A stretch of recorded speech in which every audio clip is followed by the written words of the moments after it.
Ved du hvad, jeg sætter mig sgu bare her nu. Jeg skal ud. Og jeg gad her tak.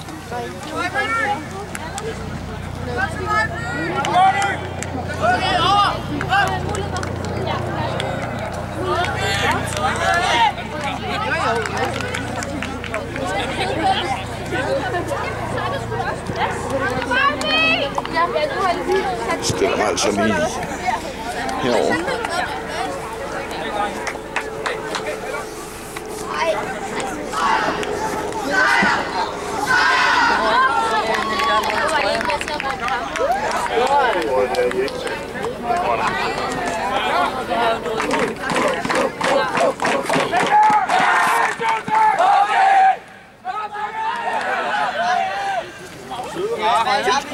Det er derhen, det foregår. Så er det kun lidt, der tilhører holdet, der sidder her. Okay. Så til jeg ved, hvem der skiller mod. Vi er bare siddende. Jeg går jo ikke ud fra, det er jer, der skiller mod. Og jeg er nervøse. Jeg er formand, så jeg må godt være her. Ja, det er helt okay. Vi kalder bare, når I skal skifte, ikke også? Yes. Og opvarmning, det foregår dernede bag mig. Hvad foregår dernede? Opvarmning. Hvis jeg spiller, skal man op i Opvarmning bag linjedommer altid. Ja.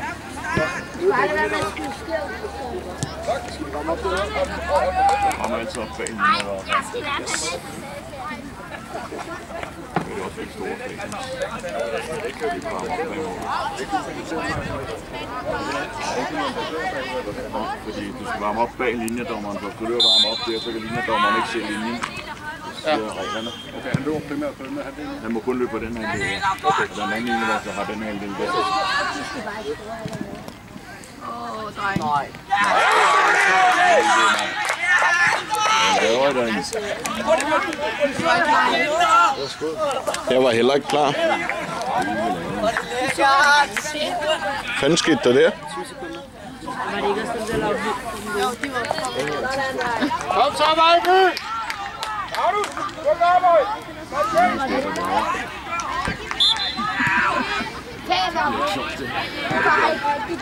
Ej. Bare ikke rigtigt. Man kan ikke sige, at det er det bedste, og skal ikke teste. 10 sekunder, det kan bare ikke.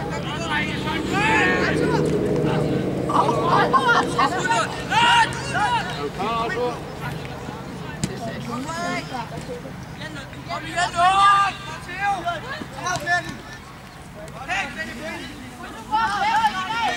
Lige den!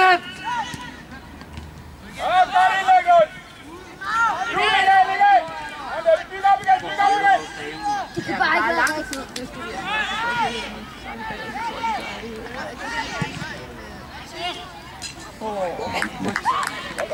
Det kan bare ikke allerede på baget. Arthur, du er altså ikke angriber. Hvad betyder det, Arthur? Det betyder, du skal med tilbage. Michael, træk nu længere op. Vi trækker alt for mange af deres med ned, hvis du... Ja, du skal det ikke. Men lad os tilbage.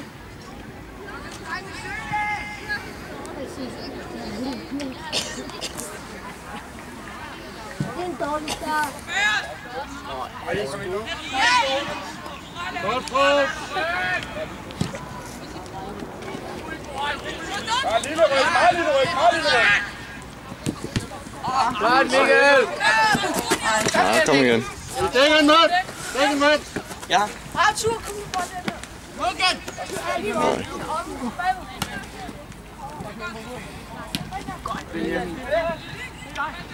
Frederik, kom nu over på den anden side af manden.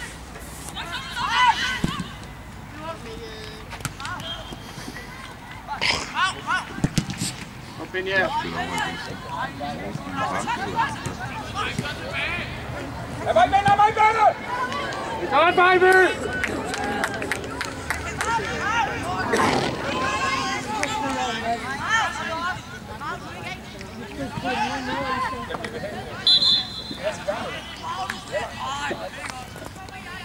Michael, jeg tror, jeg har fået trykket Ribe.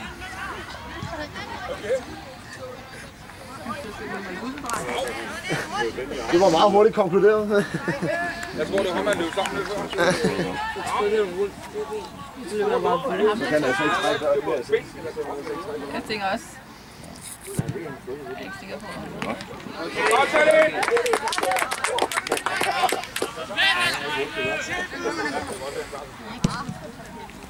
Kom Arthur!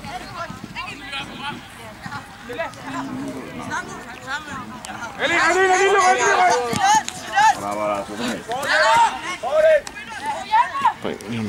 Godt, Frederik! Hvorfor kan Mikkelsen der? Nikolaj! Dommer, kig nu op i den linjevogter! Nikolaj! Dommer! Den er altså ikke ude. Hold nu øje med din dommer. Dommer til målspark. Dommer, vi skifter lige. Tak.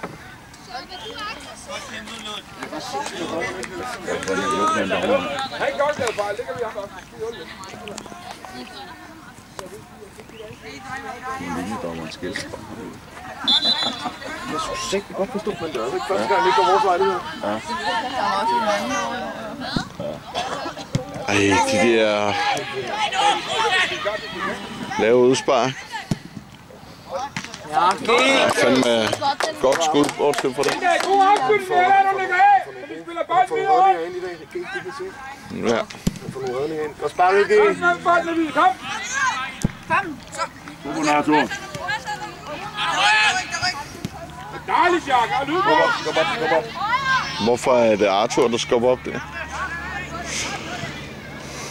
Kom, træk væk, Hammer. Og du, Alena. Du, Alena. Kom. Godt til midter. Godt til midter. Godt, vi tager meter op ad sidelinjen, ikke også? Så sætter vi spiller af, ikke?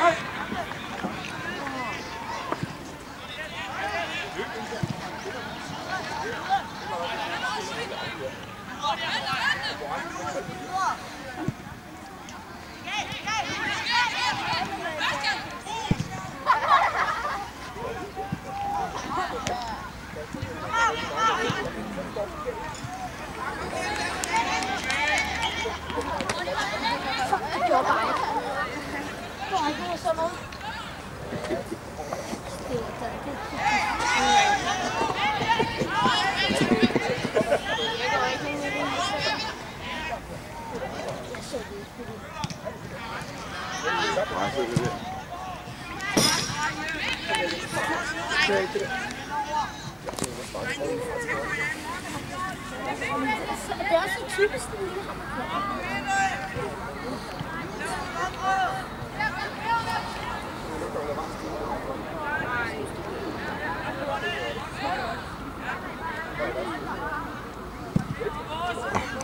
For fanden. Så prøv en anden.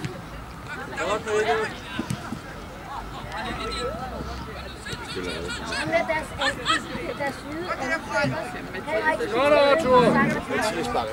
Kæmpe! Det skal være 10 år,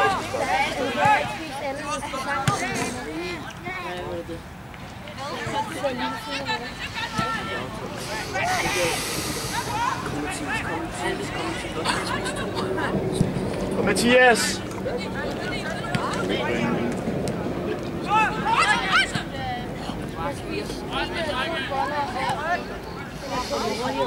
Ud med kant! Jom! Mads, du skal have det på! De gør jo bare sådan her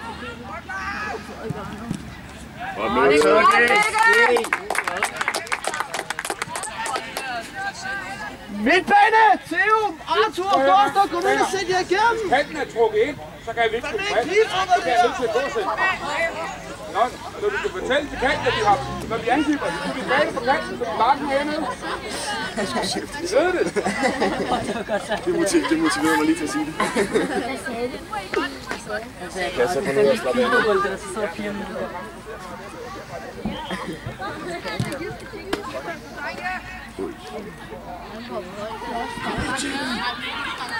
Kom så, dreng.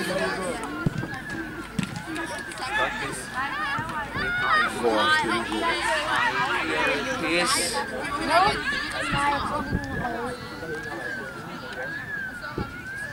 Den anden vej.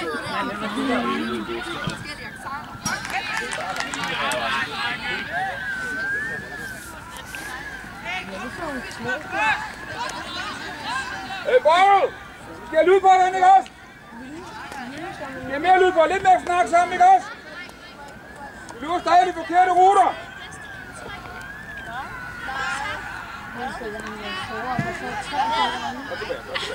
Ej, det er ikke for længe. Lukas, løb til bolden, ikke også? Ja, det vil jeg godt. Løb til bolden i stedet for. Vi kan gå under bolden og hoppe op. Stille og roligt, inviter dem. Stille og roligt. Stille og roligt. Stille klokken, kom. Arthur, vis nu, du vil have bolden herude. Sådan. Så er der stadig vejen. Hold nu!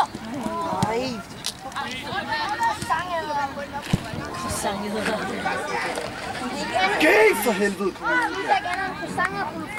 Særlig arbejde væk. Den sende her kæmper vi på bolden.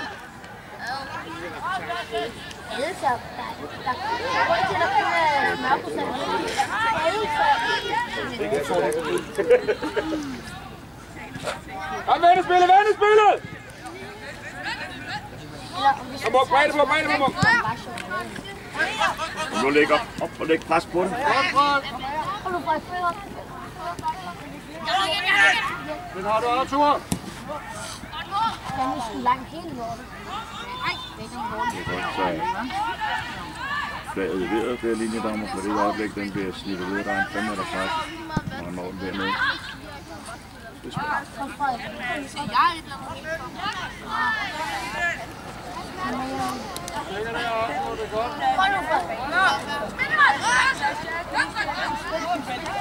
Ej.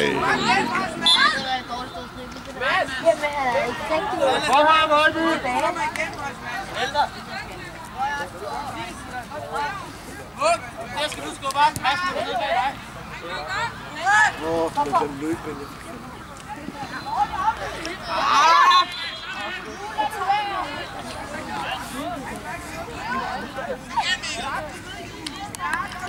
Kommer højere op på kæmpe. Kom, markeringer, kom!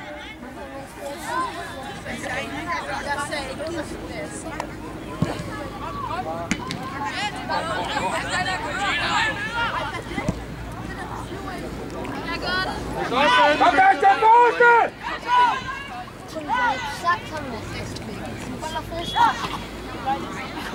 Super, Benjamin. Mads, der skal du komme op og hjælpe ham! Og fortæl, du er der, så vi kan ligge af og få lagt den i bagrummet.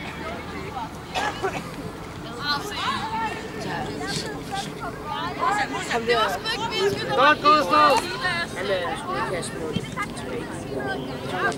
Oliver, husk nu det der, vi snakkede om! Træk jorden lidt op! Ja. Kom med på anden bolden, Arthur. Kom med på mig, Arthur. Så Mikkel! Kom med, Arthur.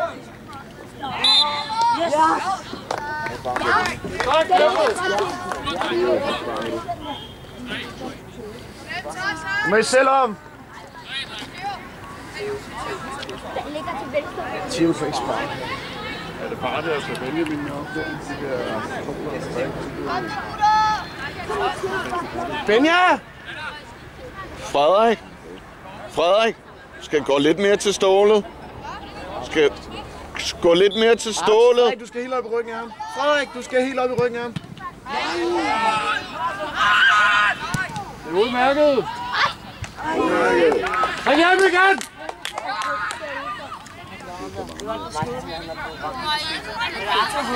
Benja, spark lige ud! Benja, spark nu ud! Spark ud, Magnus! Spark bolden ud, Magnus! Spark bolden ud! Hvad det var, jeg sagde, Den er bare skudt.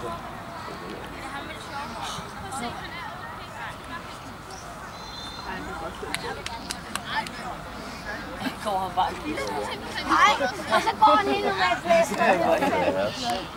Der er også godt, det er store, der bliver foregår sådan der. Nå, er det så godt, at du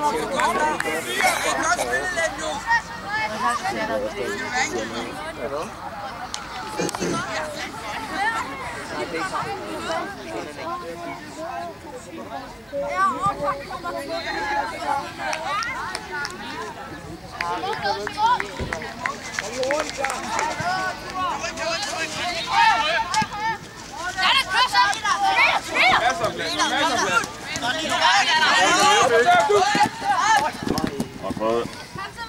Det er altså også utur.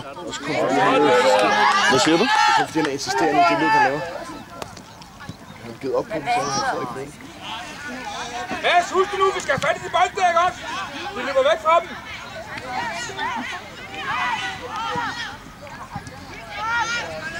Godt, Gustav. Hey, husk, I kan vende spillet! Gør det, okay?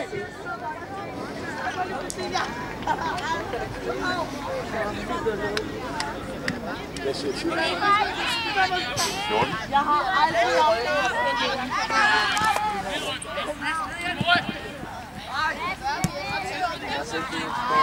For Godt over, Thor. Og du ved, at drikker en altså, eller har du gået? Vil du have en pille, så du får...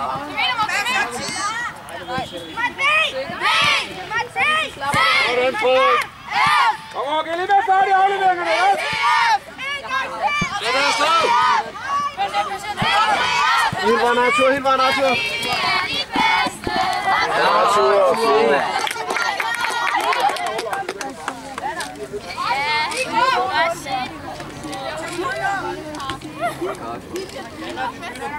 Daniel, kom lidt på pladsen, ikke også? Det er fint. Det var Arne, der var der.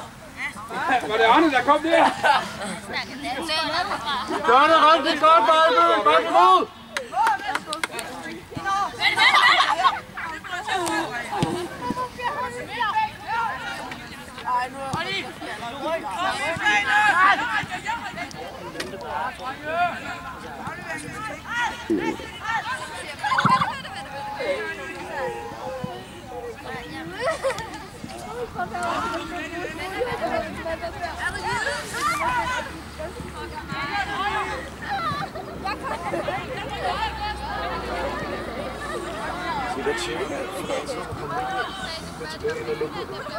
Kom Jul! Vi vil gerne kvalitet!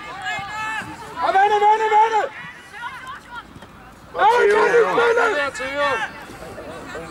Arthur er der.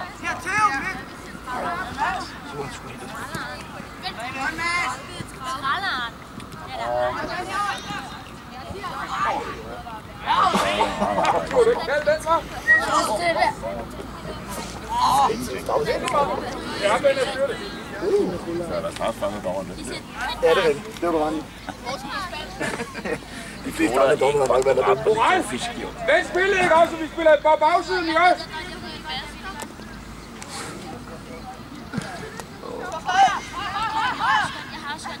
Ro på, Magnus! Hvad er tanken, man laver Arthur, hjælp ham nu, Arthur! Nej.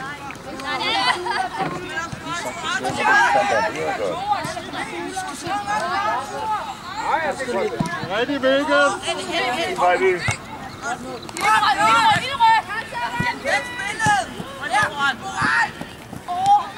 Bare kom igen, Gustav. Lav os bagefter.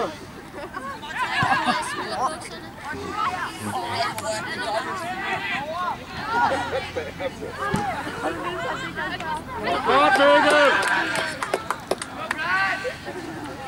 Magnus! Der er Gustav, der bytter plads. Det bliver vi nødt til. Gustav! Du går over og spiller 10'eren. Op til Arthur. Kør du, udfordrer! Jeg tager dig her! Gustav, du spiller 10'er, ikke også? Husk det! Dit arbejde, Mikkel, sender Arthur. Men så går vi altså bare op.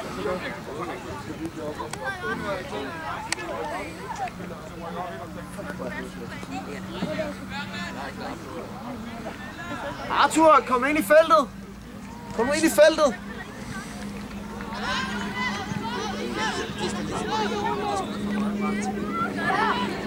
Det er godt, Jonas. Bare bliv med. Det kommer han til mig med.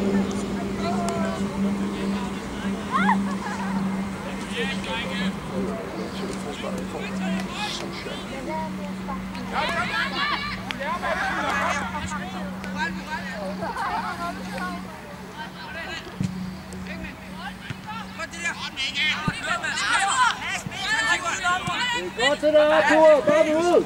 Videre, så.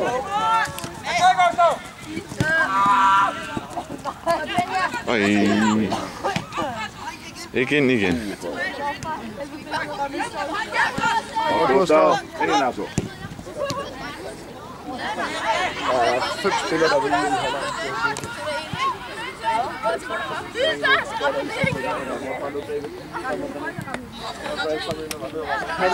Trøjen på, bare trøjen på.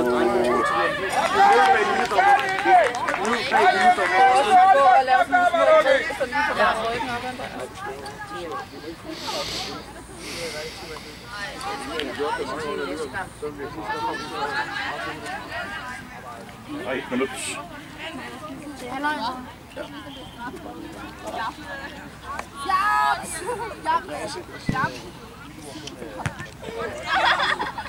Kom så, Locke!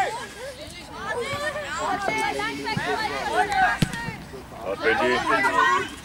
Hvor ligger Søndersø? Ej, kom igen. Dem, der har bolden på hovedet. Det er klar, landsholdstræner. Må vi ligger 2 fri. Okay, mere lyd på, mere lyd på! Godt, Benjamin.